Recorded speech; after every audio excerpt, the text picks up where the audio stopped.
오늘 이 새벽에 우리가 묵상할 시편 133편 1절은 다윗의 간격 그리고 하나님의 마음, 오늘날 우리 교회들이 회복해야 할 핵심 가치가 담겨 있습니다.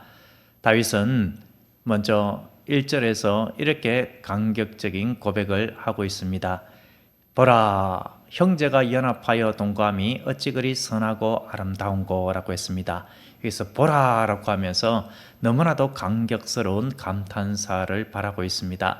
시편 133편은 성전에 올라가는 노래라고 표제가 되어 있습니다. 그 앞에 다윗의 시라고 되어 있죠.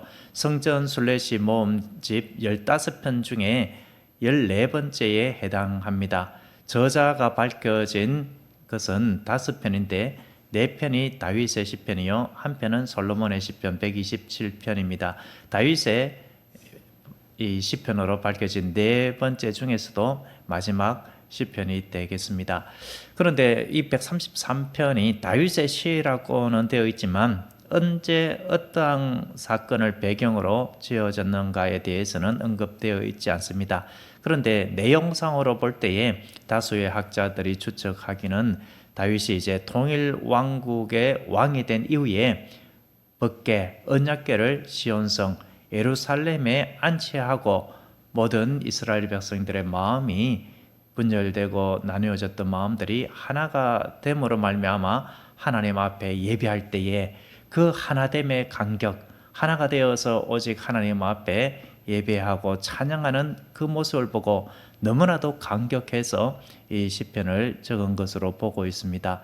한번 생각해 보면은 정말 얼마나 감격스러웠겠습니까? 다윗이 왕위에 오르기까지도 많은 세월 힘겨운 시간이었지만 왕위에 오른 이후에도 통일 왕국이 아니었지 않습니까? 많은 반대자들, 적대자들이 있었습니다. 사울 왕가가 여전히 존재하고 있었지요. 그런데 하나님의 때에 하나님의 방법으로 이제 이스라엘을 하나로 모으셨습니다. 모든 이스라엘 백성들이 다윗을 통일 왕으로 해서 하나가 되는 은혜가 있었습니다. 그 모든 과정 가운데서 함께 해주신 하나님, 그로 인하여서 온 이스라엘이 하나가 되어서 이제 분열과 갈등, 다툼을 다 물리치고 하나로 연합할 때에 너무나도 감격하고 기뻐했던 것입니다. 여기서 말하는 형제는 혈연의 형제 자매 그런 의미보다는 혈연을 뛰어넘어서 민족 공동체 그리고 신앙 공동체를 뜻하는 것입니다. 오늘날 우리로 치면은 주님 안에서 한 형제 자매 된 지체들, 성도, 그리스도인들을 가리키는 것이지요. 여기서 형제는 오늘날 우리로 치면은 교회 모든 성도들로 적용을 할 수가 있겠습니다. 연합하여서 동거한다라는 이 말은 같은 공간에 머문다라는 의미보다는 하나의 신앙으로 한 믿음으로 뜻과 그 마음이 하나가 되는 것, 하나님의 통치를 받으면서 조화를 이루면서 살아가는 모습이 바로 오늘 본문의 형제가 연합하여 동거하는 모습입니다. 다윗이 이 모습을 바라보면서 그 감격한 모습, 이것은 마치 태초에 하나님께서 천지 만물을 지으시고 마지막 창조 세계의 주인공 아담을 지으신 이후에 이 모든 것들이 조화롭게 아름답게 운행되는 것을 보고 하나님의 뜻대로 이렇게 지어진 것을 보고서 너무나도 감탄해서 보시기에 심히 좋았더라 라고 한 그 모습과도 비슷합니다. 여기서 어찌 그리 선하고 아름다운고라고 되어 있는 이 의미도 이 선하다, 이것이 또 토브라는 그러한 이 단어, 얼마나 보기 좋은가, 심히 보기 좋았도다라고 할 때에 이 좋았다, 그러한 뜻이 바로 선하다, 이런 뜻이 됩니다. 그러니까 하나님의 눈에 보기에도 너무나도 선하고 보기 좋은 모습, 아름다운 모습이었다라는 것입니다. 하나님께서 창조 질서를 만드시고 그 질서 가운데에 운행하는 것을 보고 심히 보기 좋아했던 모습, 그 모습이 바로 형제의 연합, 동거하여서 하나님 안에서 하나가 되어서 하나님을 예배하는 모습, 이 모습이 바로 하나님께서 보시기에 심히 좋은 모습인 것입니다. 여기서 아름다운 거라고 되어 있는데 이것은 관계 속에 깃드는 기쁨과 조화 그리고 은혜를 가리키고 있습니다. 형제들이 서로 그 관계 속에서 이제는 분열과 다툼, 나누어짐이 아닌 하나로 연합하는 그 모습이 하나님 안에서 참으로 옳고 유익하고 복되다라는 것입니다. 초대교회 때를 보면은 어떻습니까? 서로 내 것, 네 것 이렇게 하는 것이 아니라 물론 그때는 주님께서 곧 재림하신다 이런 임박한 재림에 대한 믿음이 있었기 때문이기도 하지만 그렇지만 또 다른 의미에서 형제가 서로 사랑하고 하나가 되는 그러한 모습이 있었기 때문에 서로 물건을 통용하고 나누고 그리고 연약한 자, 가난한 자를 돌아보는 그런 돌봄이 있었습니다. 하나님 안에서 서로 사랑하고 섬기는 모습이 있었습니다. 저는 이 1절의 이 간격을 어제 조금 맛보았습니다. 옆에 동호교회 목사님께서 그 교회에서 사랑의 김장 김치 나눔을 했던 것 같습니다. 목사님께서 친히 그것을 가지고 이렇게 오셨는데 2통을 가지고 왔어요. 그래서 한 통 저희가 이렇게 먹기로 하고 한 통은 교회에서 이렇게 먹기로 이렇게 했습니다.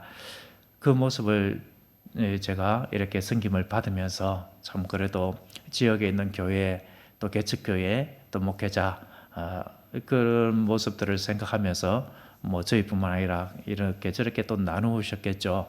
그렇게 나누는 가운데 나누는 이도 기쁨이 있고 또 받는 이도 기쁨이 있는 것을 느끼게 되었습니다. 이렇게 서로 기도하고 떡을 나누고 예배하는 초대교회 공동체에 하나님의 풍성한 은혜의 역사가 임했지요. 어떤 역사가 임했습니까? 사도행전 2장 47절에 주께서 날마다 구원받는 사람을 더하게 하시니라 라고 했습니다.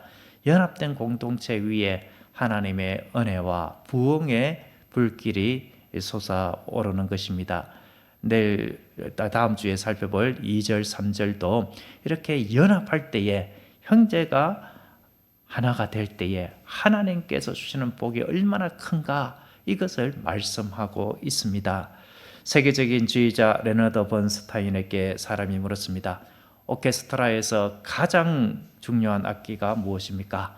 많은 사람들이 기대하는 대답은 플루트, 트럼펫, 바이올린, 솔로 이런 것들을 떠올렸지만 이분은 이렇게 이야기를 합니다. 둘째 바이올린입니다. 둘째 바이올린은 빛나지 않는 자리에서 남을 돋보이게 하고 화음을 받쳐주고 전체 조화를 만드는 악기이기 때문입니다. 둘째 바이올린이 없다면 오케스트라는 무너집니다 라고 했습니다. 연합은 특별히 능력 있고 재능 있는 몇 사람의 힘이 아니라 모든 사람이 자기의 자리를 지키면서 서로 보조하고 협력하고 함께 성격할 때에 이루어지는 법입니다. 이것이 바로 시편 133편이 말하는 연합입니다. 제가 이 본문을 참 보기가 너무 마음이 안 좋았던 것은 최근에 조금 안 좋은 말을 하면서 떠나간 그 성도님이 생각이 났기 때문에 그렇습니다. 주님의 몸된 교회는 그런 모습이 아닌데 왜 그랬을까? 참 아름답게 섬긴 모습이 귀하였는데 그런데 마지막이 아름답지 못한 것 다 내 불찰이다 이렇게 여기면서도 참으로 마음이 좋지 아니하고 하나님 눈에 보시기에도 오늘 이 본문 말씀을 적용한다면 얼마나 보기 안 좋았을까? 선한 모습도 아니요 아름다운 모습도 아닌 모습이 아니겠습니까? 부모가 보기에 자녀들이 몇 명이든지 10명이라 할지라도 깨물어서 안 아픈 손가락 없다라고 하지 않습니까? 너무나도 다 사랑스럽고 존귀한 자녀들이 아닙니까? 그런데 그 자녀들이 서로 아웅다웅 못 잡아먹어서 날리고 서로 미워하고 다투고 형, 누나, 언니, 동생 안 본다 이렇게 등지고 왕래도 하지 않는 모습을 부모가 본다면은 가슴이 찢어질 듯 하지 않겠습니까? 우리 하나님 아버지의 모습이 그러합니다. 하나님의 몸된 교회 성도들이 서로 주님 안에서 하나가 되고 연합하고 하나님 안에서 서로 섬기며 기뻐함으로 하나님 앞에 나오고 하나님을 예배할 때에 하나님의 마음도 기쁘고 즐겁고 얼마나 보기 좋은가, 선하고 아름다운가 이렇게 기뻐하시겠지만 그 반대일 경우에는 우리 주님의 마음이 참으로 아픈 것입니다. 오늘날 한국 교회 안에 이러한 분열과 다툼, 나누어짐이 있습니다. 하나되지 못한 그러한 상처가 있고 주님께서 보시기에 너무나도 선하지 아니하고 아름답지 못한 모습이 있습니다. 이로 인하여서 당연히 세상에 밟히는 소금이 될 수밖에 없고 빛을 잃어갈 수밖에 없는 것이죠. 그리스도의 향기를 바라지 못함으로 말미암아 참으로 입에 담기도 너무나도 거북한 짐승의 그 이름을 붙여서 독교, 이런 표현 얼마나 모멸스러운 표현입니까?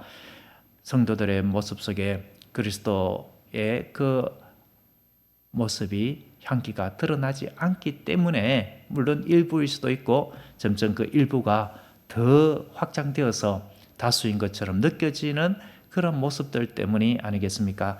오늘날 우리는 주님 앞에 기도해야겠습니다. 다른 교회가 또 저 사람이 이렇게 해주시옵소서 이것이 아니라 하나님 나부터 오늘 주님 말씀 가운데에 정말 형제를 진정으로 사랑하고 이해하고 용서하고 섬길 수 있는 그 마음을, 그 믿음을 주시옵소서 이렇게 주님 앞에 기도해야 하겠습니다.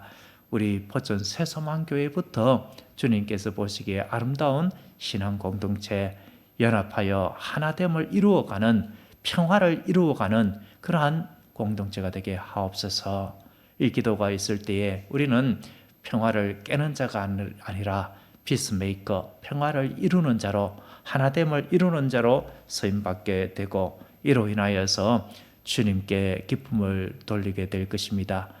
저와 우리 모두 우리 신앙 공동체부터 이런 모습이 될 때에 한국 교회도 주님께서 기뻐하는 참으로 선하고 아름다운 모습이 되어서 그리스도의 향기를 드러내고 하나님께 영광 돌리는 우리 모든 신앙 공동체, 유기체적인 공동체, 예수 그리스도를 머리로 둔 하나된 공동체가 될 줄로 믿습니다. 기도하겠습니다. 하나님 아버지, 오늘 시편 133편의 말씀을 통하여 형제가 연합하여 동감이 어찌 그리 선하고 아름다운가, 이러한 주의 말씀을 깨닫게 해주시리 감사합니다. 오 하나님, 우리의 마음속에 있는 다툼과 분열, 선왕과 완고함을 내려놓게 도와주시옵소서. 그리스도의 평강과 사랑으로 서로를 품을 수 있는 넉넉함을 주시옵소서.